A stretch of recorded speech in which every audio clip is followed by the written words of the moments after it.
Hello नमस्कार, जय हिंद साथियों। स्वागत करता हूं आपका A2 थर्टीज के इस ऑनलाइन प्लेटफॉर्म में।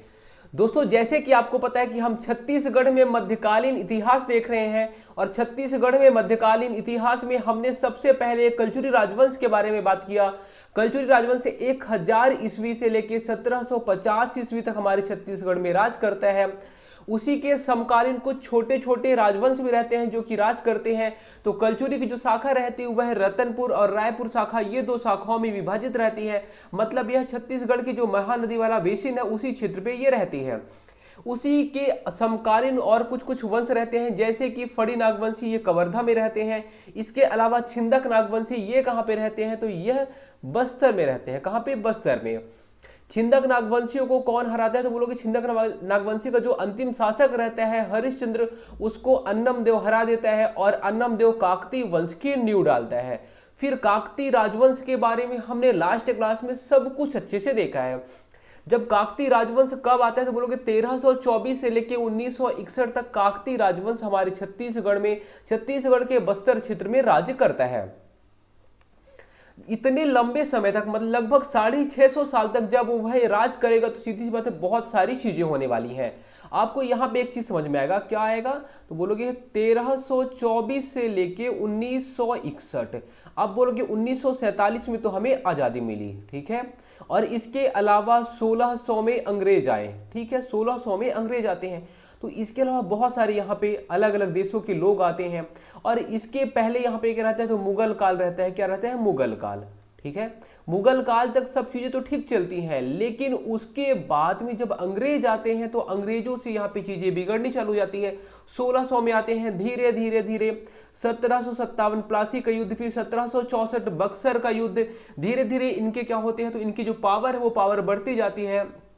पावर बढ़ती जाती है, कहां से कहां तक बढ़ते हैं? तो आप बोलोगे ये जो मुख्यतः बोला जाए, जो ये कौन? तो बोलोगे अंग्रेज ही पश्चिम बंगाल वाले क्षेत्र पे पहले कब्जा करते हैं। यहाँ पे बोलते हैं कि ठीक है, मुझे फैक्ट्री लगाने की अनुमति तो दीजिए। यहाँ पे फैक्ट्री लगाते हैं। फिर यहाँ पे बक्सर का युद्ध, प्लासी का युद्ध, ये बिहार वाले क्षेत्र में होता है। उसके बाद धीरे धीरे ये इधर नहीं जाते, कहाँ जाते हैं? तो ये इधर आने स्टार्ट हो जाते हैं। तो 1764 यहाँ पे लड़ाई करेंगे। उसके बाद धीरे धीरे हमारे छत्तीसगढ़ साइड में आने लग जाते हैं। उसके बाद फिर इधर ऐसे घूमते हुए लास्ट में कहाँ पे जाते हैं? तो ये पंजाब पे जाते हैं 1849 टाइम पे, 1850 टाइम पे, ठीक है। तो जब ये यहां से ऐसे घूमते हुए जाएंगे तो सीधी बात हमारा छत्तीसगढ़ भी आएगा। हमारे छत्तीसगढ़ में भी ये लोग बहुत अलग अलग नीतियां चालू करते हैं। जब अलग अलग नीतियां चालू करेंगे और उस टाइम पे कौन शासन करता है? तो बोलोगे बस्तर क्षेत्र में मुख्यतः काकती राजवंश रहता है। कौन? तो बोलोगे बस्तर क्षेत्र में कौन राजवंश रहता है? काकती राजवंश। और काकती राजवंश में यहाँ पे मुख्यतः जो शासक हुआ करते हैं वह अनुसूचित, मतलब आप बोल सकते हैं जनजातीय रहती है। कौन रहती है? तो बोलोगे जनजातियां यहाँ पे रहती हैं, ठीक है। बस्तर क्षेत्र में आप बोल सकते हैं कि जनजातियां मुख्यतः रहती हैं। अभी जनजाति क्या करेगी? तो जब जब इस पे अत्याचार होगा तब तब यह क्या करेगी? उठ खड़ी होगी और यह बदला लेने के लिए हमेशा तत्पर रहेगी। होता क्या है, जो अंग्रेज है, अंग्रेज इनके ऊपर क्या करते हैं? कुछ कुछ ऐसी नीतियां लाते हैं जिनसे इनकी संस्कृति पे और इनकी आर्थिक और सामाजिक कंडीशन में बहुत बुरा प्रभाव पड़ता है। जिससे मतलब इनकी संस्कृति ऐसी रहती है कि हम नर बलि यहाँ पे चढ़ाएंगे, ठीक है। अंग्रेज बोलते हैं कि हम तुमको नहीं चढ़ाने देंगे, ठीक, मतलब इंसान की जो बलि होती है हम नहीं देने देंगे। हो गया। अब क्या होगा? इनकी संस्कृति अलग, अंग्रेज बोलते हैं हम नहीं चढ़ाने देंगे, तो क्या होगा? लड़ाई होगा। बस यही है विद्रोह। इसके अलावा कई बार क्या होता है कि ये पेड़ काटेंगे तो जनजाति बोली कि हम पेड़ की पूजा करते हैं, हम पेड़ नहीं काटने देंगे। इस वजह से विद्रोह। तो अलग अलग रीजन से बहुत सारे विद्रोह होते हैं। इन्हीं विद्रोह को आज की क्लास में हम देखने वाले हैं। चलिए, हम जो आज की क्लास में विद्रोह देखेंगे, देखिए टोटल कितने विद्रोह है? तो टोटल 8 विद्रोह है। कितने? 8 विद्रोह। अगर मैं आपको इनको समझाने बैठूंगा तो आपको कम से कम 2 घंटे की क्लास लेनी पड़ेगी। साथ में आधे फैक्ट आपके पल्ले पड़ेंगे और आधे फैक्ट आपको भूल जाएंगे। इसलिए हमने क्या किया है? तो हम यहाँ पे जो जो इंपॉर्टेंट पॉइंट है जहां से एग्जामिनर क्वेश्चन पूछ सकता है, इसके अलावा क्वेश्चन नहीं पूछ सकता, एग्जामिनर पूछ भी नहीं सकता। इसके अलावा क्वेश्चन जितनी सारी चीजें एग्जामिनर पूछ सकता है वो सबको हमने यहाँ पे समाहित किया है। और साथ में 8 विद्रोह है और आपको हम केवल और केवल 8 लाइन याद कराएंगे। 8 लाइन में पूरे के पूरे ये 8 विद्रोह आपको याद हो जाएंगे। आपको करना क्या है? जो हम इसमें जब विद्रोह पढ़ाएंगे, जो लाइन बताएंगे, यहाँ पे जो आपको ट्रिक बताएंगे, वो ट्रिक को बस आपको अच्छे से एक बार समझ लेना है कि ये ट्रिक का मतलब क्या होता है। ये ट्रिक का मतलब अगर आप समझ लेंगे तो आपको आज से 1 साल 2 साल 3 साल बाद कभी भी जब भी एग्जाम होगा तो आपको ये नहीं भूलने वाला है। ठीक है, चलिए देखते हैं आज की जो क्लास है वो थोड़ी सी यूनिक रहेगी और उम्मीद करते हैं कि आपको मजा भी आएगा। देखिए पहला पहला कौन सा विद्रोह, तो बोलोगे हलवा विद्रोह। देखिए यहाँ पे ये नोट्स है और नोट्स को हमने इस फॉर्मेट में लाया है। ठीक है, ये हलवा विद्रोह है। कौन सा विद्रोह? हलवा विद्रोह है। इसे क्या बोला जाता है? तो इसे डोंगर विद्रोह भी कहा जाता है। क्या बस्तर का क्षेत्र है डोंगर, है ना, तो इसे डोंगर विद्रोह भी बोला जाता है। हलवा विद्रोह को डोंगर विद्रोह बोला जाता है।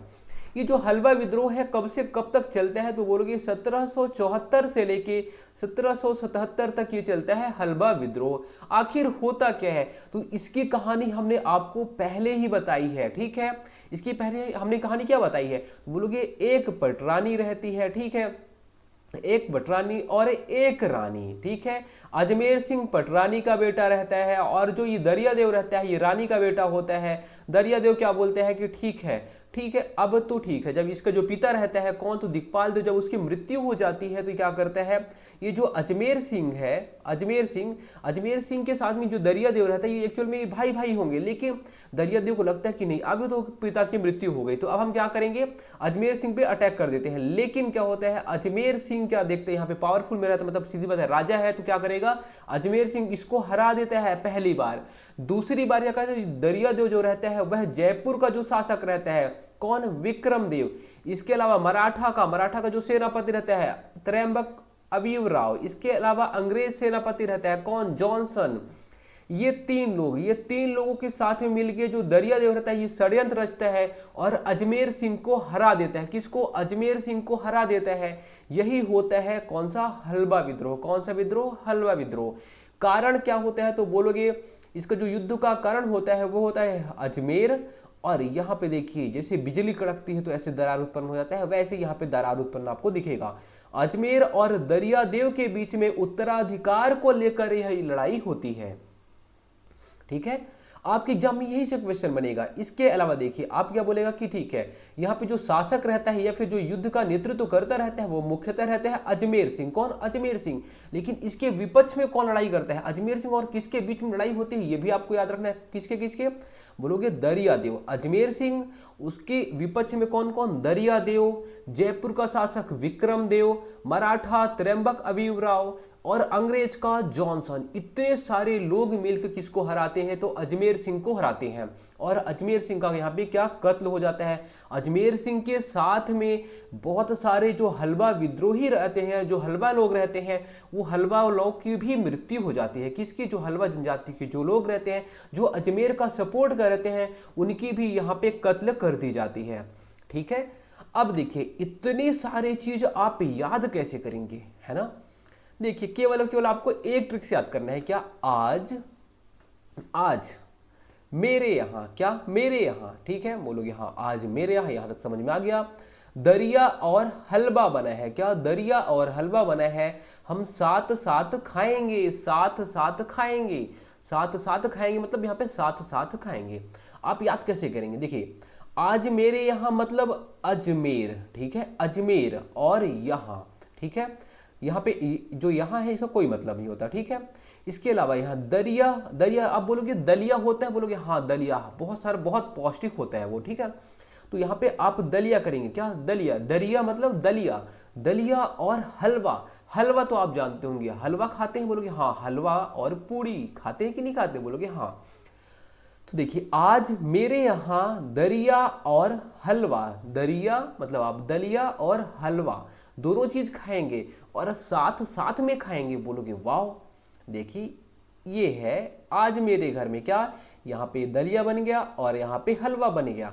अब आप भी आ गए और हम भी आ गए। ठीक है, साथ साथ में खाएंगे, बस आपको इतना याद रखना है। अब आपको क्या याद हो जाएगा? देखिए अजमेर और दरियादेव। क्या? अजमेर, आज मेरे यहाँ मतलब अजमेर और दरिया मतलब दरिया। ठीक है, दरियादेव। अजमेर और दरियादेव के बीच में कौन सा युद्ध होता है? तो बोलोगे हलवा विद्रोह होता है। कौन सा विद्रोह? हलवा विद्रोह होता है। कब होता है तो 1974 से लेके 1977 तक, कितना तो बोलोगे 1977 तक ये होता है, ठीक है। तो आपको याद रखना है। आज मेरे यहाँ क्या बना है बोलोगे, दरिया और हलवा बना है, साथ साथ खाएंगे। बस आपको एक बार इमेजिन करना है। इमेजिन कर लिए क्या, हमारे घर में थाली में दलिया और हलवा बना है, साथ साथ खाएंगे। अगर आप इतना याद कर लिए तो आपको इतना याद करने की जरूरत ही नहीं पड़ेगी। उम्मीद करता हूं ये चीजें याद हो गई होंगी। उसके बाद देखिए अगला अगला कौन सा तो बोलोगे, परलकोट विद्रोह। कौन सा विद्रोह, परलकोट विद्रोह। कब होता है तो 1824-1825 में परलकोट विद्रोह होता है।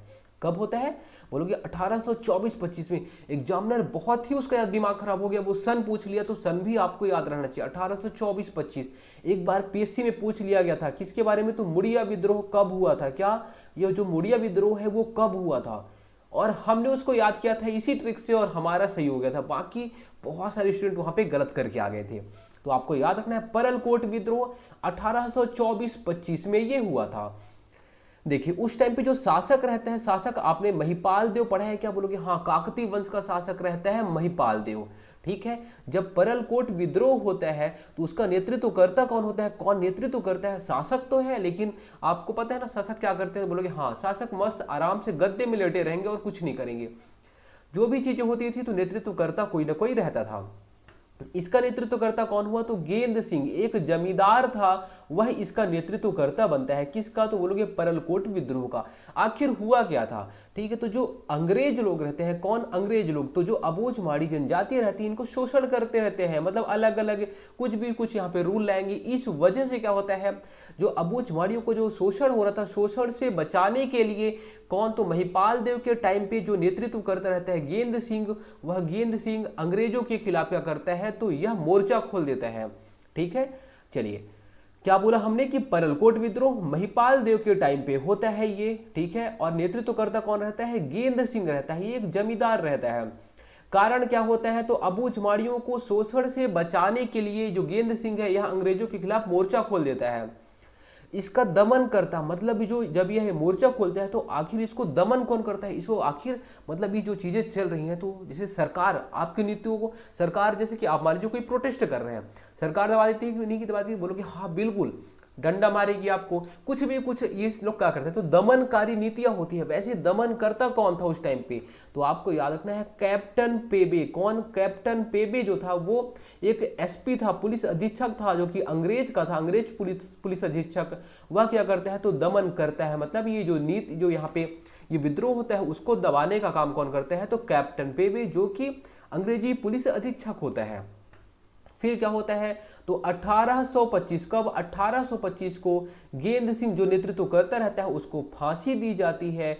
इसी वजह से इसको क्या बोला जाता है, बस्तर का प्रथम शहीद बोला जाता है। किसको बोलोगे, गेंद सिंह को बस्तर का प्रथम शहीद क्यों कहा जाता है, क्योंकि परलकोट विद्रोह में यही नेतृत्व करता होता है। और शासक कौन रहता है तो महिपाल देव शासक रहता है। 20 जनवरी कब, ठंड के टाइम पे जब ठंड पड़ती रहती है, 20 जनवरी 1825 में गेंद सिंह को फांसी दे दी जाती है। अब इतनी सारी कहानी आप कैसे याद करोगे, देखिए आप बोलोगे माही, माही जानते हो, बोलोगे हाँ ठीक है, और कुछ लोग नहीं जानते होंगे, हम बताते हैं धोनी। मान लीजिए धोनी बॉलिंग कर रहे हैं, ठीक है, तो धोनी की जो बॉलिंग कर रहे हैं, कितनी गेंद फेंक रहे हैं, वो 25 गेंद धोनी फेंक रहे हैं, 25 बॉल वो फेंक रहे हैं। 25 बॉल में 18 गेंद किसी के पल्ले ही नहीं पड़ी, मतलब कैसी बॉलिंग कर रहे हैं। तो आपको याद रखना है माही की 18 गेंद 25 गेंद में अबूझ है। क्या है, अबूझ है, मतलब कोई बूझ ही नहीं सकता, अबूझ है। क्या होता है तो जो बैटर रहता है उसके कोट पे लगती है, कोट पैंट पहना रहता है, वो कोट पे लगती है और वो जो बैटर रहता है वो शहीद हो जाता है। एक बार फिर से, माही की 18 गेंद 25 गेंद वो फेंकता है, उसमें से 18 गेंद अबूझ है, मतलब कोई बूझ ही नहीं सकता है, ठीक है, कोई मतलब वहां पे क्या खेल ही नहीं सकता उसकी बॉल को, है ना। उसके बाद क्या होता है तो ये कोट पे लग जाती है, जो बैटर रहता है बैटर के कोट पे वो बॉल लग जाती है और जो बैटर रहता है वो शहीद हो जाता है। बस आपको इतना ही इमेजिन करना है कि माही की 18 गेंद 25 गेंद में अबूझ है, कोट पे लगी और शहीद। बस इतना याद हो गया आपको। देखिए अगर एक बार में याद नहीं होगा, हमें पता है कि एक बार में आपको याद नहीं होने वाला है। आपको क्या करना है, जब भी आप पढ़ोगे तो आप ये वाली चीज़ को पढ़ना कि माही की इतनी गेंद इतनी अबूझ है, ऐसा वैसा करके। उसके बाद अभी इस वाली चीज़ों को भी यहाँ पे साथ में लिख रहना, इसको भी आप पढ़ लेना। बाद में एक टाइम ऐसा आएगा कि आप केवल और केवल इतना याद कर लोगे तो यहाँ पे सब चीज़ें आप लिख सकते हो, ठीक है। लेकिन 3 से 4 बार आपको रिवीजन करना पड़ेगा, ठीक है। तो उम्मीद करता हूं ये भी आपको समझ में आ गया होगा कि माही या फिर धोनी की 18 गेंद 25 गेंद में अबूझ है, कोर्ट पे लगती है और वो शहीद हो जाता है। अब देखिए माही मतलब महिपाल देव, क्या महिपाल देव, ठीक है, माही महिपाल देव। 18 गेंद 25 गेंद में बोलोगे 1825 आपको दिख रहा है, बोलोगे हाँ बिल्कुल। तो 1825 में ये विद्रोह होता है और होता क्या है, जो यहाँ पे गेंद आपको दिख रहा है गेंद सिंह इसका नेतृत्व करता होता है। जो गेंद आपको दिख रहा है गेंद सिंह इसका नेतृत्व करता होता है, ठीक है। और अबूझ आपको दिख रहा है, अबूझ क्या है, तो बोलोगे अबूझ माड़ियों को शोषण से बचाने के लिए गेंद सिंह क्या करता है, तो नेतृत्व करता है अबूझ माड़ियों को शोषण से बचाने के लिए। फिर देखिए कोट पे लगी, कोट मतलब क्या, परल कोट, ठीक है। तो परल कोट विद्रोह में ये हुआ था। और पे मतलब क्या होता है, पेबे, कौन, तो बोलोगे दमनकर्ता जो रहता है वो पेबे रहता है। लगी और शहीद, शहीद कौन होगा, तो गेंद सिंह जो होता है वो शहीद हो जाता है और इसे ही बस्तर का प्रथम शहीद कहा जाता है। देखिए अगर आप इसको याद करने बैठते तो आपको बहुत टाइम लग जाता। अगर आप इसको याद कर लेंगे एक बार तो ये सारी चीज़ें आपको हमेशा हमेशा के लिए याद हो जाएंगी। हम आपको बार बार रिक्वेस्ट करेंगे कि आप इसको जरूर याद कर लीजिएगा, क्योंकि इसका जो बेनिफिट है वो आपको एग्जाम टाइम में दिखेगा। जब आप केवल और केवल एक लाइन पढ़ेंगे आपको इसको देखने की जरूरत भी नहीं पड़ेगी, है ना। उसके बाद देखिए जो अगला है वो है तारापुर विद्रोह। क्या है, तारापुर विद्रोह, ठीक है। तो तारापुर विद्रोह में क्या है, तो बोलोगे यहाँ पे जो शासक रहता है वो भूपाल देव रहता है। भूपाल देव शासक है क्या, बोलोगे हाँ, काकतीय वंश का एक शासक रहता है भूपाल देव, ठीक है।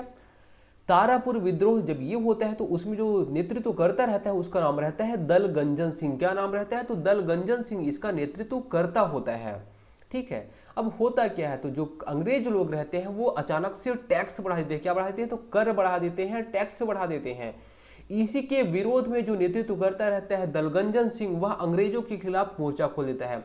वो क्यों, बोलोगे गेंद सिंह क्यों किया था, तो बोलोगे अबूझ माड़ियों को जो शोषण हो रहा था, तो अबूझ माड़ियों को शोषण से बचाने के लिए अंग्रेजों का जो अंग्रेज शोषण कर रहे थे, तो अंग्रेजों से शोषण से बचाने के लिए क्या करता है, तो जो गेंद सिंह रहता है वो नेतृत्व करता है। लेकिन यहाँ पे जब ये टैक्स बढ़ा देते हैं तो नेतृत्व कौन करता है, तो बोलोगे दलगंजन सिंह नेतृत्व करता है जब टैक्स बढ़ा देते हैं तो, ठीक है।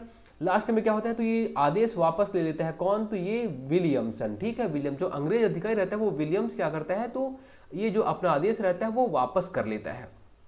इतनी सारी कहानी आप कैसे याद करोगे, देखिए तारा, ठीक है, तारा मान लेते हैं कि हम एक लड़की हो गई। चलिए एक लड़की है, मान लीजिए ये लड़की है यहाँ पे, ठीक है, ये लड़की हो गई। इसको हम क्या बोलते हैं कि तारा, सुनो तो, तारा आप 42 दल पाल लो। क्या, 42 ठो दल पाल लो। दल मतलब सेना बोलोगे, ठीक है। एक सेना, एक दो सेना, ऐसी सेनाओं की जो टुकड़ी रहती है उसे हम दल बोलते हैं। ऐसी 42 ठो दल पाल लो, ठीक है, 42 दल। तारा आप क्या करो, 42 दल पालो, जो इनके लिए, जो इनके खाने पीने का, इनकी लड़ाई करने के लिए, या फिर इनके लिए जो गन चाहिए, तलवार चाहिए, उसके लिए जो पैसा लगेगा वो कौन देगा, तो ये जो हम क्या करेंगे, जो सरकारें होती हैं वो क्या करती हैं, तो बोलोगे टैक्स निकालती हैं। क्या, टैक्स या फिर कर लगाती हैं। कर कौन उगाएगा, तो कर इंसान नहीं, कर बिल्ली उगाएगी, ठीक है, कर बिल्ली उगाएगी। तो क्या है, देखिए यहाँ पे तारा पाल 42 दल, ये तारा है वो, उसको हम बोल रहे हैं कि तुम कितना 42 दल पालो, कर जो है इनका खर्चा जो आएगा वो बिल्ली उगाएगी। बस आप इतना ही याद कर लीजिए। तारा से क्या हो जाएगा, तो तारापुर विद्रोह। क्या, तारापुर विद्रोह। पाल से क्या हो जाएगा, भूपाल। क्या, भूपाल। 42 से तो 1842 में ये होता है। और दल से दलगंजन सिंह, और कर से तो कर बढ़ाने की विरोध में होता है ये। और बिल्ली मतलब होता है विलियम्स, ठीक है। तो आपको ऐसे याद रखना है, तारा पाल 42 दल कर बिल्ली उगाएगी। उसके बाद आप इसको 2-3 बार पढ़ना, फिर इसको आप पढ़ना, तारा पाल 42 दल कर बिल्ली उगाएगी। तारा मतलब तारापुर विद्रोह, पाल मतलब भूपाल, और 42 मतलब 1842, दल मतलब दलगंजन सिंह, और कर मतलब कर बढ़ाने के लिए, और विल्ली मतलब विलियम्स द्वारा ये क्या किया जाता है तो वापस ले लिया जाता है। ठीक है, तो उम्मीद करता हूँ ये चीज़ें भी आपको समझ में आ गई होंगी। तो कर बढ़ाने के लिए तो बोलोगे बिल्ली उगाती है क्या, कर, है ना। चलिए आगे देखिए, अगला है मेरिया विद्रोह। कौन सा विद्रोह, मेरिया विद्रोह। देखिए अगर आप वैसे फैक्ट देखेंगे तो आपको फैक्ट याद करने में आपको कम से कम ये चीज़ों को पढ़ने में 40 से 50 बार पढ़ना पड़ेगा, तब आपके पल्ले पड़ेगा। लेकिन अगर आप इसे 4 से 5 बार पढ़ लेंगे तभी ये आपको 70 to 80% चीज़ें याद हो जाएंगी। देखिए मेरिया विद्रोह, मेरिया विद्रोह कब होता है तो ये 1842 में होता है। कब, 1842 में होता है। शासक कौन रहता है तो वही भूपाल देव, वही भूपाल देव जो अभी पिछले में था, वही भूपाल देव शासक रहते हैं। नेतृत्वकर्ता कौन होता है तो इस जो मेरिया विद्रोह होता है उसमें नेतृत्व करता है हिडमा मांझी। होता क्या है तो जो बस्तर जो दंतेवाड़ा क्षेत्र है, दंतेवाड़ा में दंतेश्वरी माता का मंदिर है, वहां पे बलि देने की परंपरा, मतलब इंसानों की बलि, अभी हम किसकी बलि देते हैं तो बोलो कि जानवरों की बलि देते हैं, उस टाइम पे इंसान की बलि या फिर नर बलि देने की प्रथा थी। अंग्रेज क्या बोलते हैं कि हम नर बलि अब नहीं देने देंगे। कहाँ पे, दंतेश्वरी माता का जो मंदिर है वहां पे। इसी वजह से ये विद्रोह होता है जिसे हम क्या बोलते हैं, मेरिया विद्रोह। ठीक है, मेरिया का मतलब होता है यहाँ पे बलि, जो मेरिया है, मेरिया का मतलब होता है बलि। ठीक है, इतनी सारी चीज। दमन करता कौन होता है तो दमन करता होता है कैंपबेल। कौन, कैंपबेल इसका दमन करता रहता है। मेरिया विद्रोह शासक भूपाल देव रहता है, और भूपाल देव के टाइम पे जो इसका नेतृत्व करता रहता है तो हिडमा मांझी रहता है। कौन, हिडमा मांझी। कारण जो लड़ाई होता है या फिर जो विद्रोह होता है तो मेरिया विद्रोह। ठीक है, इसे मेरिया विद्रोह क्यों, क्योंकि यहाँ पे एक प्रथा प्रचलित रहती है कि नर बलि दिया जाएगा, लेकिन यहाँ पे जो अंग्रेज रहते हैं वो रोक लगा देते हैं इसमें। फिर लास्ट में क्या होता है तो दमन करता, मतलब जो कैंपबेल रहता है वो कैंपबेल जो है वो दमन कर देता है ये पूरे का पूरे विद्रोह को। अब कहानी देखिए, हमारी ट्रिक क्या है आखिर। रिया, रिया एक लड़की का नाम है। चलिए रिया हो गई, मान लीजिए ये रिया हो गई। ठीक है, रिया नहीं पाल मांझी, वहां भी क्या था तो बोलो कि तारा पाल 42 दल कर बिल्ली उगाएगी। ठीक है, तो बोलोगे हाँ, जो तारा थी वो 42 दल पालने के लिए बोला गया था और कर बिल्ली उगाएगी। ठीक है, आपको एक एक वर्ड का मतलब वहां पे समझ में आया होगा। अब देखिए रिया के बारे में क्या बात हो रही है। रिया तुम मत पालना, किसको, मांझी को मत पालना। तो बोलता जाता है कि रिया मांझी मत पालना। मांझी कौन, तो बोलोगे हाँ वही जो माउंटेन तोड़ता है मांझी। आपको याद आया क्या मूवी, बोलोगे हाँ ये हो गया मांझी। तो रिया नहीं पाल मांझी वरना 42 नर बलि पर बेल नहीं मिलेगी। मतलब आपको जमानत नहीं मिलेगी अगर 42 बार आप क्या कर दोगे तो नर बलि दे दोगे तो 42 नरबली पर आपको बेल नहीं मिलने वाली। ये बोला गया किससे, रिया से। रिया को बोलते हैं रिया मांझी मत पालना। मांझी क्या करेगा, तोड़ने फोड़ने का ही तो काम करेगा। इससे क्या होगा तो इंसानों की मृत्यु होगी, बलि दी जाएगी, और बलि अगर 42 बलि दी गई तो फिर बेल नहीं मिलने वाला है आपको। यही ये कहानी या फिर ट्रिक हमारा बोल रहा है। ठीक है, तो आप ऐसे बार बार बोलोगे रिया नहीं पाल मांझी, रिया नहीं पाल मांझी वरना 42 नरबली पर बेल नहीं मिलेगी। अब देखिए रिया मतलब मेरिया विद्रोह, क्या, मेरिया विद्रोह। पाल मतलब बोलोगे भूपाल, क्या, भूपाल। देखिए महिपाल भी था और एक भूपाल भी है। अब बोलोगे ये तो मुझे डाउट हो जाएगा, महिपाल आ गया और भूपाल आ गया। तो देखिए महिपाल में आपको माही याद रखना था और भूपाल में आपको पाल याद रखना है, आपको यहाँ पे ध्यान देना है। ठीक है, तो रिया नहीं पाल मांझी वरना 42 बार बेल पर 42 नरबली पर बेल नहीं मिलने वाली है। रिया मतलब मेरिया और पाल मतलब भूपाल देव। मांझी, मांझी कौन, तो बोलोगी हिडमा मांझी। कौन, हिडमा मांझी।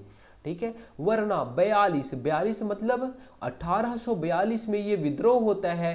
क्यों होता है, नरबली जो प्रथा प्रचलित रहती है उस पर रोक लगाते हैं अंग्रेज इस वजह से। ठीक है, इसका दमन करता कौन रहता है तो बेल। कौन, कैंपबेल। कौन, कैंपबेल। रिया तो बोलोगे मेरिया विद्रोह। पाल भूपाल देव। मांझी हिडमा मांझी इसका नेतृत्व करता रहता है। 1842 में ये विद्रोह होता है। क्यों होता है तो बोलोगे नरबली पे रोक लगाते हैं अंग्रेज, इस वजह से होता है। बेल तो बोलोगे अंग्रेज अधिकारी जो रहता है वो जो दमन करता रहता है उसका नाम रहता है कैंपबेल। बस आपको इतना ही याद रखना है, सारी चीजें आपको यहाँ पे याद हो जाएंगी। आगे देखिए, उसके बाद अगला विद्रोह है, नाम क्या है, लिंगगिरी विद्रोह। क्या, लिंगगिरी विद्रोह। कब हुआ था, तो 1856-57 में हुआ था।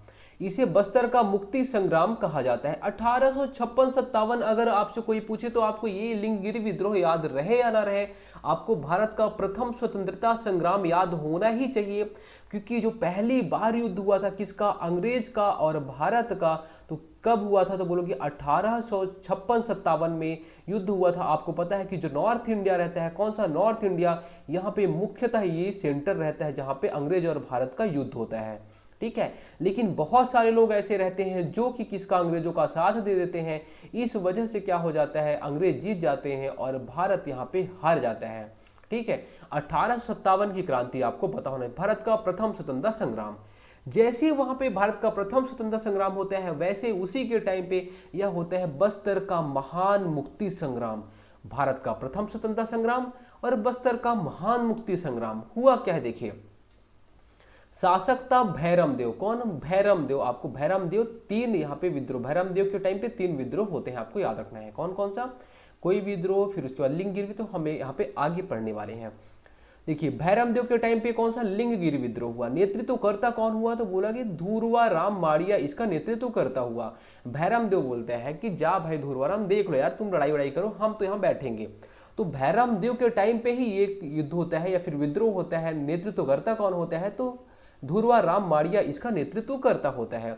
कारण क्या होता है लिंगगिरी विद्रोह का, तो आपको याद रखना है, बस्तर को अंग्रेजी साम्राज्य में शामिल करने के लिए। देखिए, जब बस्तर को क्या करते हैं, तो जो अंग्रेज लोग रहते हैं बस्तर को अंग्रेजी साम्राज्य में शामिल कर लेते हैं कि अब तुम किसका पार्ट हो गए हो, अंग्रेजों का पार्ट हो गए हो। इस विद्रोह, इस वजह से क्या होता है, तो ये विद्रोह होता है, नाम क्या रहता है, लिंगगिरी विद्रोह। बस्तर को अंग्रेजी साम्राज्य में शामिल करने के विरोध में क्या होता है, ये विद्रोह होता है। अब देखिए यहां पे ये सारी कहानी को आप याद कैसे करेंगे। अंग्रेजों से मुक्ति, अब बोलोगे हाँ अंग्रेजों से मुक्ति तो हमें 1857 में तो मिल जाती, लेकिन हमारे लोग धोखा नहीं देते। तो अंग्रेजों से मुक्ति बिना लिंग भेदभाव के, मतलब ऐसा नहीं है कि हम यहाँ पे बोलेंगे तुम लड़की हो, तुम लड़के हो, तुम ये हो, वो नहीं, बिल्कुल सब लोग समान भाव से रहोगे। तो हम लोग अगर समान भाव से रहते उस टाइम पे बिना लैंगिक भेदभाव के, तो क्या हो जाता, सबके सब क्या करते, तो एक हाथ में रम, क्या, एक हाथ में रम, दूसरे हाथ में धुर्रा। क्या, एक हाथ में रम, दूसरे हाथ में धुर्रा। एक हाथ में रम बॉटल और दूसरे हाथ में क्या, धुर्रा लेके क्या करते, तो हम अंग्रेजों के मुंह पे ऐसे फेंक देते, ठीक है।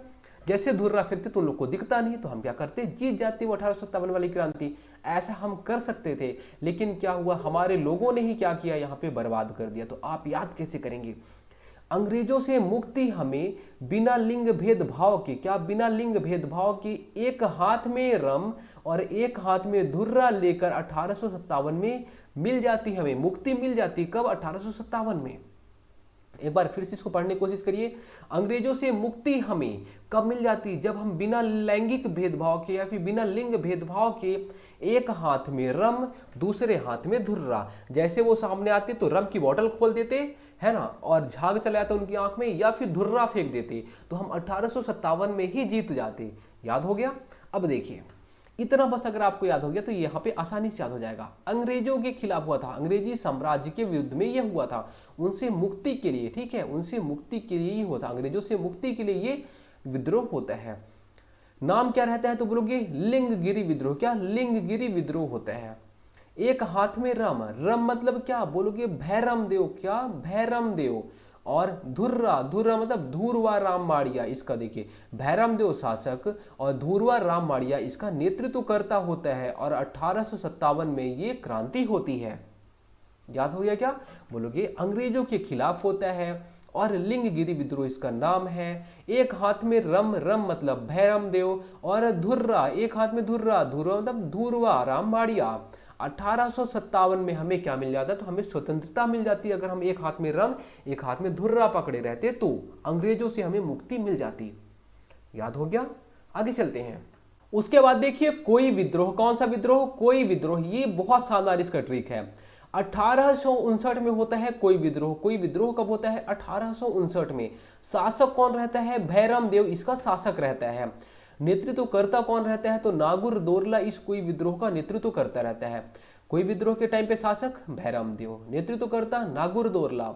कारण क्या होता है? तो अंग्रेज देखते हैं वाह इतनी अच्छी यहाँ पे लकड़ियां हैं, लकड़ियों को हम बेचेंगे तो हम अच्छा खासा पैसा कमाएंगे, तो इसलिए क्या करते हैं वो साल वृक्ष की जो लकड़ी रहती है साल वृक्ष की कटाई चालू कर देते हैं। और जो यहाँ पे आदिवासी या फिर जनजातियां रहती हैं वो जंगलों में रहती हैं, उनके लिए क्या होता है? तो जल, जमीन और जंगल ही सब कुछ होता है। वो देखते हैं, उसके बाद क्या करते हैं? तो युद्ध का या फिर मोर्चा खोल देते हैं युद्ध का। उसी को ही हम बोलते हैं कोई विद्रोह। क्या? कोई विद्रोह। क्यों? क्योंकि जो अंग्रेज रहते हैं वो साल वृक्ष की जो लकड़ी है या फिर साल वृक्ष को काटना चालू कर देते हैं, उसके विरोध में ये विद्रोह होता है। नाम क्या है? कोई विद्रोह। क्या? कोई विद्रोह। साल वृक्ष की कटाई को रोकने के लिए ये विद्रोह होता है। अब देखिए नारा क्या रहता है? एक साल वृक्ष के पीछे एक सिर। मतलब क्या? तुम साल वृक्ष काटोगे, चलो हमें भी काट दो। जैसे कि चिपको आंदोलन होता है, ठीक है, सुंदरलाल बहुगुणा ये लोग करते हैं जो चिपको आंदोलन नहीं बोला जाता है कि जब तुमको चलो ठीक है पेड़ ही काटना है तो आओ पहले मुझे काटो उसके बाद पेड़ को काटो। सेम वैसे ही क्या होता है, ये छत्तीसगढ़ का चिपको आंदोलन इसे कहा जाता है। इसमें साल वृक्ष को जब अंग्रेज काटते रहते हैं तो बोला था ठीक है तुमको साल को काटना है लेकिन हमें भी काट दो। एक साल वृक्ष के पीछे एक सिर, यहाँ इसका नारा होता है। अब देखिए होता क्या, कैसे हम याद करेंगे? कोई रम दो, कोई रम दो या साल दो। साल मतलब वो जो साल की लकड़ी रहती है। यहाँ पे बहुत सारे नाग निकले हैं। कितने? दो। जल्दी दो भाई मुझे एक, या तो रम दो, रम इन लोग को पिला देता हूँ, या तो मैं साल के डंडे से इनको मार देता हूँ। कितने नाग हैं? तो बोलोगे 59 ठो। कितने? 59 ठो नाग है ना। इतने सारे नाग हैं, कोई मुझे रम दो या फिर साल दो, है ना, वरना नाग जो है नाग आ जाएगा। तो ऐसे आपको याद रखना है, कोई रम दो या साल दो, नाग है 59 ठो, इनसे हमें बचना है। ठीक है। रम मतलब बोलोगे तो यहाँ पे देखिए कोई मतलब कोई विद्रोह, और रम मतलब भैरम देव, और इसके अलावा साल मतलब साल वृक्ष की कटाई को रोकने के लिए युद्ध होता है, ये विद्रोह होता है। नाग मतलब यहाँ पे नागुर दोरला इसका नेतृत्व करता होता है, और 59 मतलब 1859 में ये विद्रोह होता है। सारी चीजें आपको केवल और केवल एक लाइन में याद हो गई अगर आप इन्हीं चीजों को यहाँ पे पढ़ने जाते भूलते, पढ़ने जाते भूलते, पढ़ने जाते भूलते। ठीक है, आगे देखिए, बस दो और बचा हुआ है। देखिए मुड़िया या फिर मुरिया विद्रोह। क्या? मुड़िया या फिर मुरिया विद्रोह कब होता है? 1876 में। पीएससी में आया हुआ क्वेश्चन है, आई थिंक 2018 के पीएससी में आया हुआ है। ठीक है। देखिए शासक कौन रहता है 1876 में? बोलोगे भैरम देव शासक रहता है। जब मुरिया या फिर मुड़िया विद्रोह होता है तो भैरम देव शासक रहता है। नेतृत्व करता इस विद्रोह में कौन होता है? तो झाड़ा सिराहा इसका नेतृत्व करता होता है। कारण क्या होता है? तो गोपीनाथ कपड़दार है। गोपीनाथ कपड़दार को क्या करते हैं ये लोग? दीवान बना देते हैं। क्या? गोपीनाथ कपड़दार एक भ्रष्ट इंसान रहता है। ये भ्रष्ट इंसान है कौन? गोपीनाथ कपड़दार। और इसको अंग्रेजों ने क्या किया? दीवान बना दिया। इस वजह से यह विद्रोह होता है। नाम क्या है? तो मुड़िया या फिर मुरिया विद्रोह। ठीक है, सब चीजें याद हो जाएंगी, आप टेंशन मत लीजिए। दमन करता कौन होता है? तो मैक जॉर्ज इसका दमन करता होता है। दमन करता मतलब इस पे कंट्रोल कौन करता है? तो मैक जॉर्ज इस पे कंट्रोल करता है। अब आपको समझ में आया क्या? तो बोलोगे मुड़िया विद्रोह 1876 में होता है। शासक भैरम देव उस टाइम पे होता है। नेतृत्व करता झाड़ा सिराहा होता है। कारण क्या? तो भ्रष्ट एक इंसान है गोपीनाथ कपड़दार, उसको दीवान बना देते हैं ये लोग, इस वजह से होता है। दमन करता कौन रहता है? तो मैक जॉर्ज रहता है।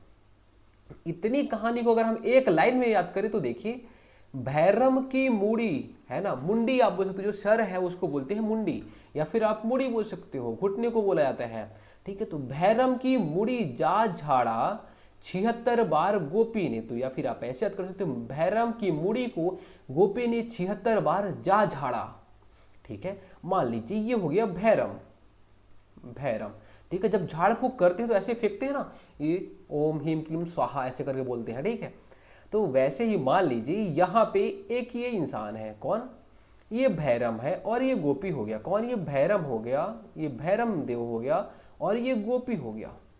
ठीक है, तो भैरम की मूड़ी को गोपी ने, किसने, गोपी ने जा झाड़ा, झाड़ फूक कर दिया इसकी मूड़ी को। ठीक है, जितने तुम्हारे यहाँ भूत पिचास है वो सब के सब अब गायब हो जाएंगे। तो भैरम की मूड़ी को गोपी ने जा झाड़ा 76 बार, कितना, 76 बार, जितने भी तुम्हारे भूत हैं सबके सब भूत बाहर हो जाएंगे। ठीक है, अब देखिए याद कैसे करेंगे आप, भैरम की मूड़ी जा झाड़ा 76 बार, किसने, गोपी ने। भैरम मतलब बोलोगे भैरम देव, मूड़ी मतलब मुड़िया विद्रोह, जा मतलब मैक जॉर्ज, क्या, मैक जॉर्ज इसका दमन करता रहता है, झाड़ा मतलब झाड़ा सिरहा होता है, और 76 बार 1876 में होता है ये। गोपी मतलब गोपीनाथ कपड़दार को दीवान बनाते हैं, इस वजह से होता है। आपको यहाँ पे इंपॉर्टेंट नहीं है कि किसको क्या किए हैं, बस आपको याद रखना है यहाँ पे भैरम देव के टाइम पे होता है। ठीक है, यहाँ पे झाड़ा आ गया तो आपको याद रखना चाहिए झाड़ा, अच्छा झाड़ा सिरहा था, झाड़ फूक कौन किया था, बोलोगे गोपीनाथ ने किया था भैरम देव का, तो आपको याद आ जाएगा अच्छा भैरम देव का झाड़ फूक कौन किया था, गोपीनाथ ने किया था। ऐसे करके आपको एक भी चीज वहां पे दिखेगा तो आपको तुरंत आंसर वहां पता चल जाएगा। ठीक है, आज का हमारा लास्ट है ये, क्या, भूमकाल विद्रोह। क्या, भूमकाल विद्रोह कब होता है, 1910 में भूमकाल विद्रोह होता है। शासक कौन रहता है, तो रुद्र प्रताप देव इसका शासक रहता है। भूमकाल विद्रोह 1910 में होता है, रुद्र प्रताप देव क्या जगदलपुर को ये बसाता है, चौराहों का नगर यही बसाता है। ठीक है, आपको याद होना चाहिए। तो रुद्र प्रताप देव क्या, तो बोलोगे रुद्र प्रताप देव के टाइम पे भूमकाल विद्रोह होता है। नेतृत्व करता कौन रहता है, तो गुंडाधुर, कौन, गुंडाधुर, बस्तर का जननायक जिसे बोला जाता है गुंडाधुर को, वही गुंडाधुर क्या करता है, तो यह भूमकाल विद्रोह का नेतृत्व करता होता है। सहयोगी नेता कौन कौन होता है, तो अलग अलग लोग होते हैं। इसमें जो आपको इंपॉर्टेंट जो नाम याद रखना है वो याद रखना है रानी सुवर्ण कुंवर को। किसको, रानी सुवर्ण कुंवर को। इसमें प्रतीक चिन्ह भी होता है, लाल मिर्च, आम टहनी, मिट्टी, ढेले, धनुष बाण, अलग अलग इसके प्रतीक चिन्ह होते हैं। उतने इंपॉर्टेंट नहीं है, बस आप एक बार पढ़ लीजिएगा। मुखबिर कौन होता है, तो सोनू मांझी इसका मुखबिर होता है। भूमकाल विद्रोह कहाँ पे हुआ, तो बोलोगे बस्तर वाले क्षेत्र पे। ठीक है, शासक रुद्र प्रताप देव, और गुंडाधुर क्या रहता है, नेतृत्व करता होता है। सहयोगी नेता स्वर्ण कुंवर। देखिए कितना भी डीप से डीप क्वेश्चन, इवन ये पीएससी में भी इससे डीप क्वेश्चन नहीं पूछ सकता है। ठीक है, पीएससी मेंस में भी देखिए अगर भूमकाल के विद्रोह के बारे में अगर आपको पूछ लिया तो आपको केवल और केवल इतना ही याद रहेगा, तो आप वहां पे 5 से 7 फैक्ट इजीली आसानी से लिख सकते हैं। अब देखिए क्या हम यहाँ पे बोलना चाह रहे हैं, बस्तर के भूमि या भूमि में गुंडा जो है, कौन गुंडा यहाँ पे, तो रुद्र गुंडा जो है वो रुद्र गुंडा जो है वो प्रतापी था, मतलब बहुत पावर था। तो बस्तर के भूमि में रुद्र जो एक गुंडा था वो बहुत प्रतापी था। वह क्या करता था, तो बोलूं वह लाल मिर्च, आम टहनी, मिट्टी, इस सब से सोनू को हराया था। किससे, तो बोलोगे लाल मिर्च से फेंक दिया, आम टहनी फेंक दिया उसके ऊपर, और मिट्टी फेंक दिया, तो सोनू हार गया। कौन, सोनू हार गया। देखिए कितना शानदार ट्रिक है। बस्तर के भूमि में, बोलोगे बस्तर के भूमि में एक रुद्र नाम का एक प्रतापी गुंडा है। क्या, प्रतापी गुंडा है ये। वह क्या करता है, तो सोने के ऊपर लाल मिर्च फेंक दिया, पहले आम, फिर उसके बाद आम का टहनी फेंक दिया, फिर मिट्टी फेंक दिया, अब सोनू हार गया। ठीक है, अब देखिए इसके बाद एक बार हम चीज़ों को फिर से रिवीजन कर लेते हैं, क्योंकि हो सकता है आपने पहली बार पढ़ा तो आपको आधी चीज़ें पल्ले पड़ी हो और आधी चीज़ें ऐसी भी लगी हो कि सर क्या बता दी हो, मतलब मज़ा नहीं आ रहा है ना। आप पहली बार पढ़े हो इसलिए मज़ा नहीं आ रहा है। ठीक है, अब देखो हलवा विद्रोह, तो बोलो कि आज मेरे यहाँ हलवा और दरिया बना है। याद आया क्या, बोलो कि आज मेरे यहाँ हलवा और दरिया बने हैं। अब देखिए हम यहीं से आपको पूरा का पूरा सब समझाने वाले हैं। आज मतलब मेरे मतलब अजमेर, कौन, अजमेर सिंह के टाइम पे ये होता है, अजमेर सिंह। यहाँ दरिया, अजमेर सिंह और दरिया देव के बीच में ये हलवा विद्रोह होता है। ठीक है, तो अजमेर सिंह और दरिया देव के बीच में हलवा, तो हलवा विद्रोह होता है। अब क्या हुआ, हम साथ साथ खाएंगे 1977 में होता है। कब, 1977 में होता है। विपक्षी हमने आपको पहले ही बता दिया था, दरिया देव के साथ में जयपुर का विक्रम देव रहता है, मराठा त्र्यंबक अभिवराव रहता है, और अंग्रेज का जॉनसन। ये सब लोग मिलके अजमेर को हराते हैं। उसके बाद देखिए परलकोट विद्रोह। परलकोट विद्रोह में आपको याद रखना था, माही की 18 गेंद, कितनी, माही की 18 गेंद 25 गेंद में अबूझ है, कोट पे लगी और शहीद। बोलोगे ठीक है, एक बार कोशिश करते हैं। माही मतलब महिपाल देव, ठीक है, महिपाल देव। महिपाल देव के टाइम पे कौन सा विद्रोह होता है, तो बोलोगे परलकोट विद्रोह। कैसे हमें पता चला, तो महिपाल देव के टाइम पे 1825 में गेंद सिंह नेतृत्व करता रहता है। देखिए 1825 में गेंद सिंह नेतृत्व करता रहता है। अबूझ माड़ियों का शोषण से बचाने के लिए गेंद सिंह क्या करता है, नेतृत्व करता है। और ये जो कोट है, कोट मतलब परलकोट विद्रोह, और पे जो है तो क्या रहता है, कैप्टन पेबे जो है, कैप्टन पेबे क्या करता है, तो ये दमन करता रहता है। और जो शहीद है वो बस्तर का प्रथम शहीद कौन, तो बोलोगे गेंद सिंह। आपको एक एक चीज का मतलब यहाँ पे पता होना चाहिए, बस अगर आपको एक एक चीज का मतलब पता हो गया, मतलब आप इसको नहीं पढ़ेंगे तो भी चल जाएगा। माही महिपाल देव 1825, गेंद सिंह इसका नेतृत्व करता होता है, पहला शहीद होता है वो। और अबूझ माड़ियों को शोषण से बचाने के लिए। और कोट जो है, कोट यहाँ पे परलकोट विद्रोह, पे मतलब क्या होता है, कैप्टन पेबे दमन करता हो गया। तो माही की 18 गेंद 25 गेंद में अबूझ है, कोट पे लगती है और शहीद हो जाता है। बस इतना ही याद रखना है आपको। उसके बाद देखिए तारापुर विद्रोह। कौन सा विद्रोह, तारापुर विद्रोह 1842 में होता है। शासक कौन रहता है, भूपाल देव इसका शासक रहता है।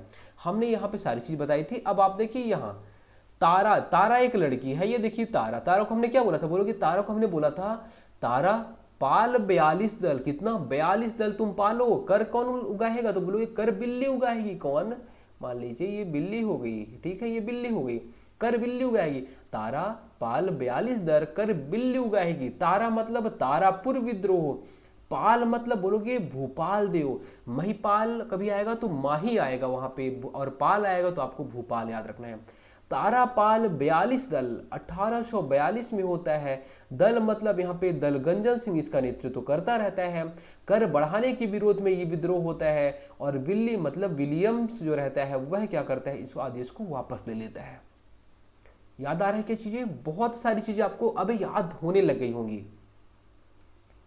देखिए जब हमने पहली बार इसको ट्रिक को बनाया था, हमें भी लग रहा था यार इतनी सारी चीजें हम याद कर रहे हैं, भूल रहे हैं, याद कर रहे हैं, भूल रहे हैं, क्या करें, तो करें क्या हम। तो हमने सोचा यार चलो थोड़ा सा मेहनत कर लेते हैं। हमने मस्त 3 से 4 घंटे इस पे फोकस किया और सारी चीज़ों को अच्छे से एकदम ट्रिकी मेथड में याद कर लिया। और 4 साल हो गए होंगे, 4 से 5 साल हो गए होंगे, हमें ये भूला ही नहीं है। देखिए मेरिया विद्रोह, क्या मेरिया विद्रोह कब होता है, तो 1842 में। अब देखिए रिया, जो रिया लड़की थी, हमने क्या बोला था, रिया किसको नहीं पालना है, तो बोलोगे कि रिया मांझी नहीं पालना है, रिया मांझी नहीं पालना है। क्यों, क्योंकि ये 42 बार अगर नरबली दे दिया, जो मांझी है उसके हाथ में तो हथौड़ा है, क्या करेगा, तो 42 अगर नरबली दे दिया तो फिर बेल नहीं मिलने वाली है। ठीक है, तो आपको ऐसे याद रखना, मेरिया, रिया मतलब मेरिया, पाल मतलब भूपाल देव, माझी, माझी मतलब बोलोगे हिड़मा मांझी। कौन, हिड़मा मांझी इसका नेतृत्व करता रहता है। 42 मतलब 1842 में होता है। नरबली की प्रथा को समाप्त करने के विरोध में होता है। और बेल मतलब कैंप बेल जो रहता है वह दमन करता होता है। ओके, उसके बाद देखिए तारापुर हो गया, ये भी हो गया। और अगला लिंगगिरी विद्रोह। कौन सा, लिंगगिरी विद्रोह।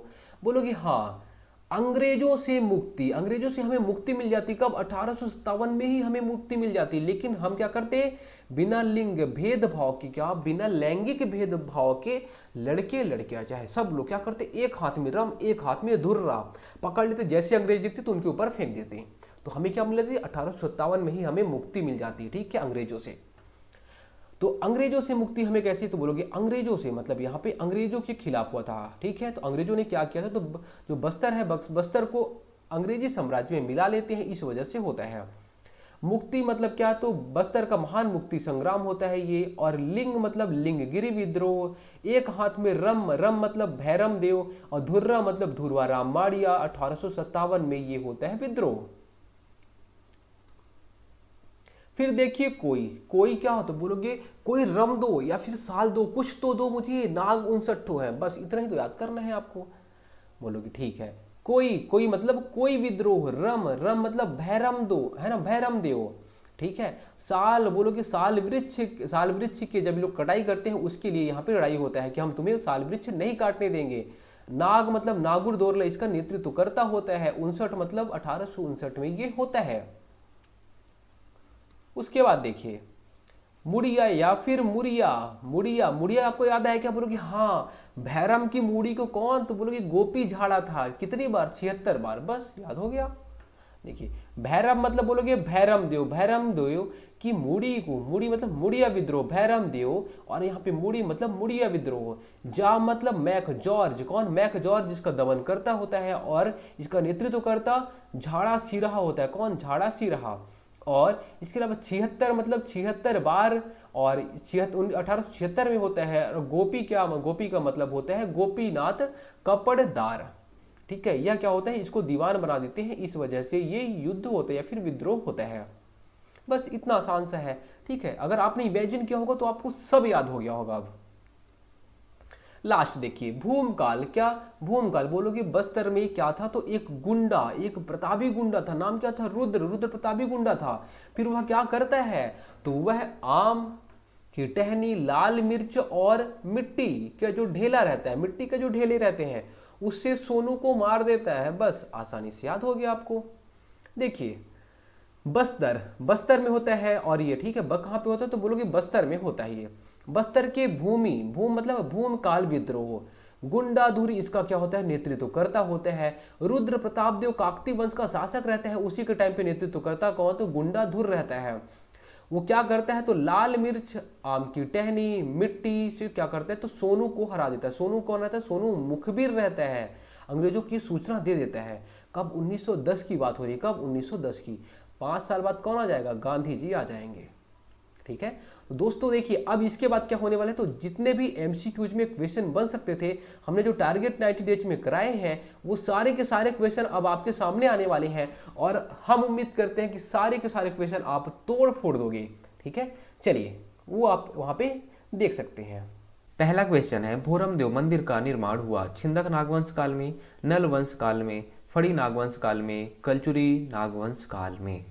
बताना क्या है कि भोरमदेव मंदिर का निर्माण किसके काल में हुआ? तो इसका राइट आंसर आपको पता ही होगा, सी, फड़ी नागवंश काल में। किसने कराया था? किसने कराया था? गोपाल देव ने। क्या गोपाल देव बस ने कराया था? नहीं, इसका एक सहयोगी था। कौन? लक्ष्मण देव राय। दोनों ने मिलके कराया था। ये है कहाँ पे? तो ये मंदिर है कवर्धा में। कहाँ पे? कवर्धा में। कब बना था? 1089 ईस्वी में बना था। इसकी शैली कैसी है? तो नागर शैली। कैसी? नागर शैली। इसे क्या बोला जाता है? तो छत्तीसगढ़ का खजुराहो बोला जाता है। क्या? छत्तीसगढ़ का खजुराहो कहा जाता है।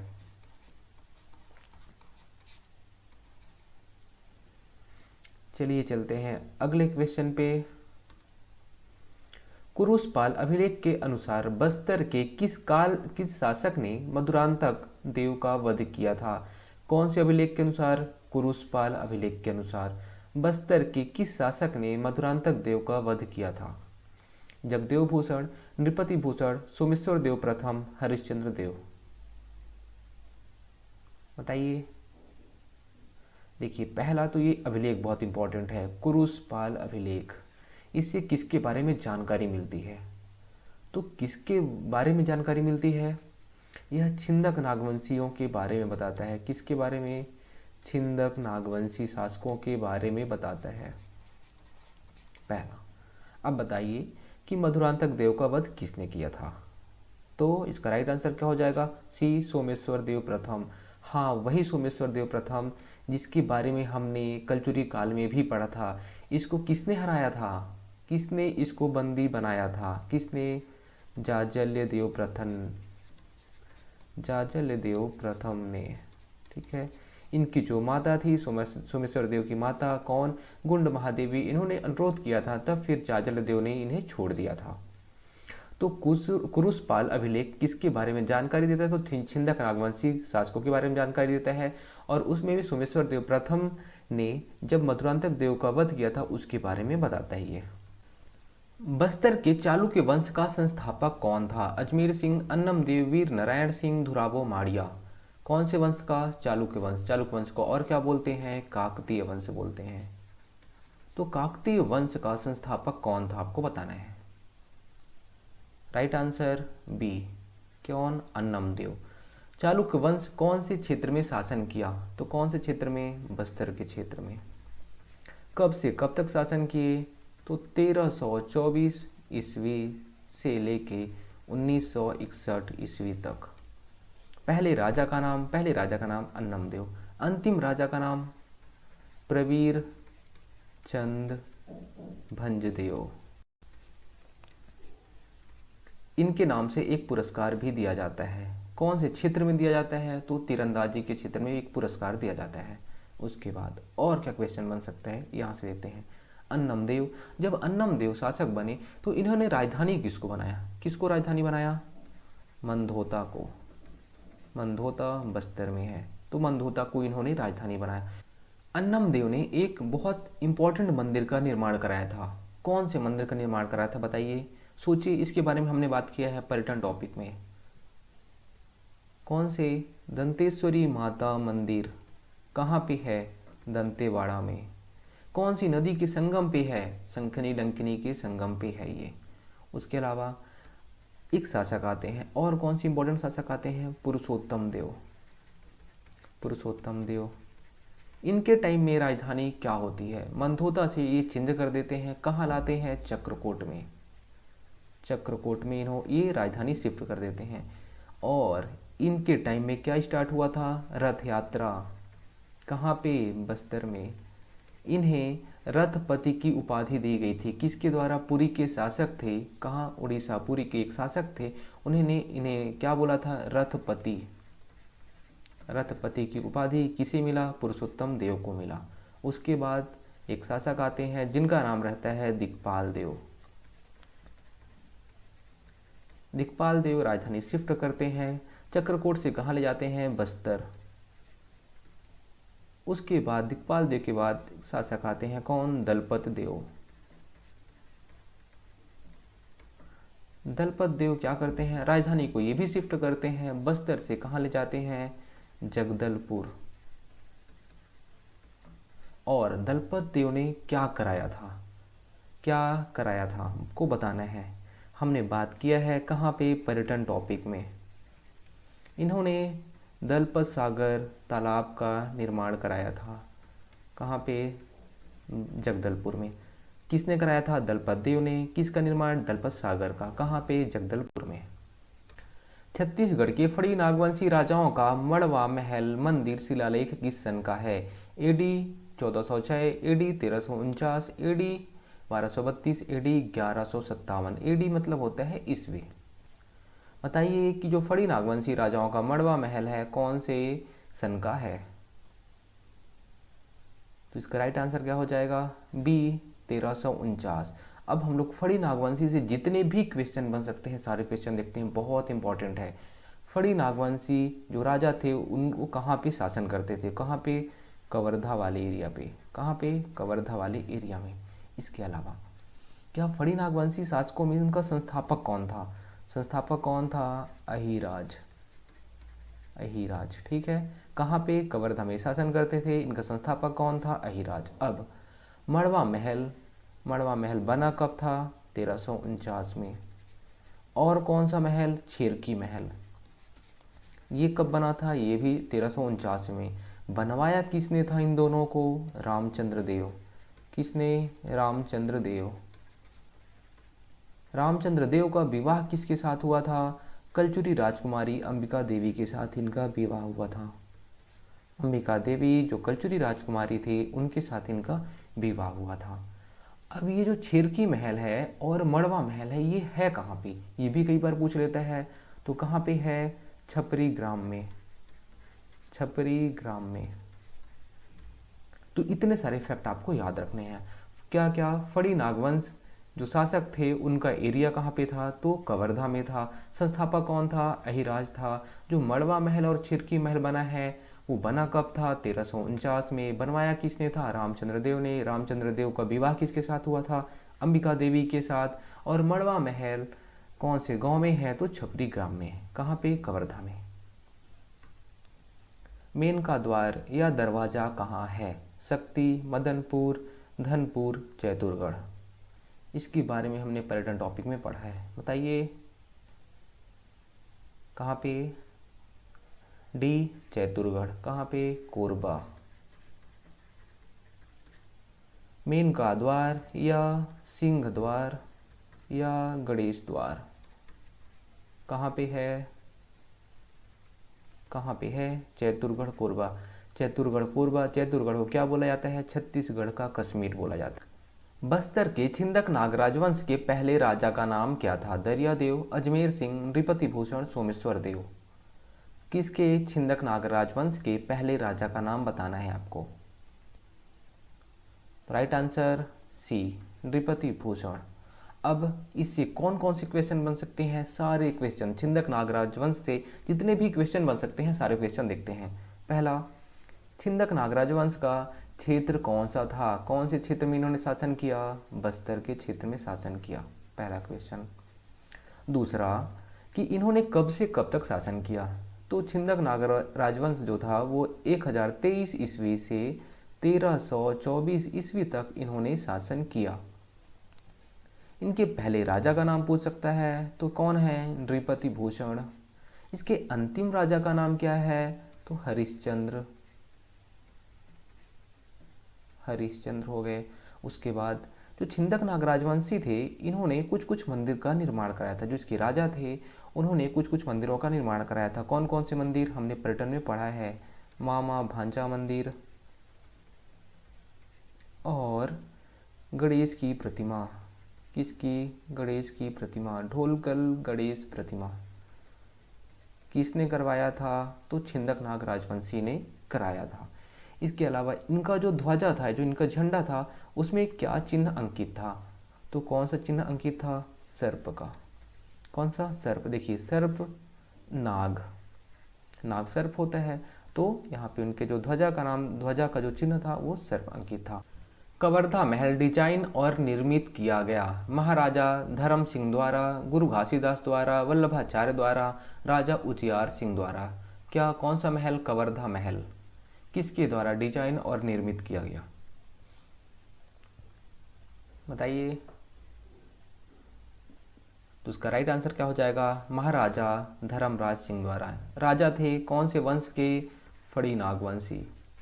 कौन से? फड़ी नागवंशी शासक थे ये।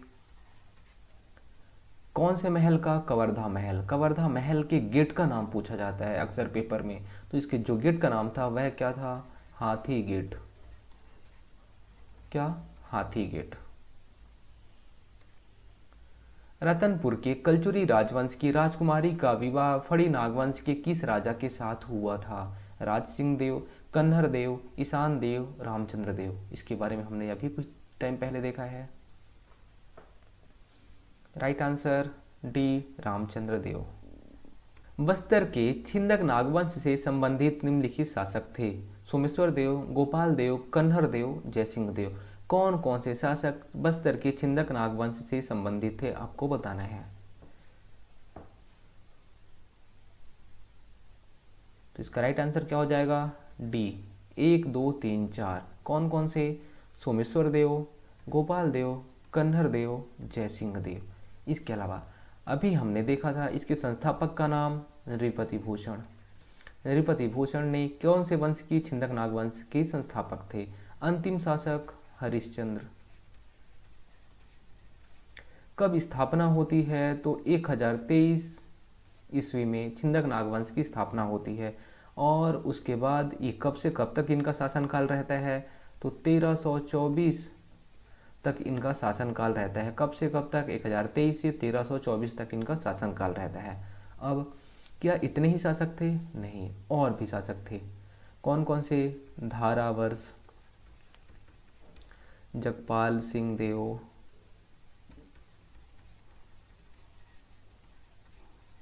क्या क्या और इम्पोर्टेंट फैक्ट बन सकते हैं? सोमेश्वर देव, इनको किसने हराया था? जाजल देव प्रथम ने हराया था। धारावर्ष, धारावर्ष के बारे में एक चीज आपको याद रखना चाहिए कि इनका एक सेनापति था। क्या नाम था उनका? चंद्रादित्य। चंद्रादित्य ने चंद्रादित्येश्वर मंदिर का निर्माण कराया था। किसका? चंद्रादित्येश्वर मंदिर का निर्माण कराया था।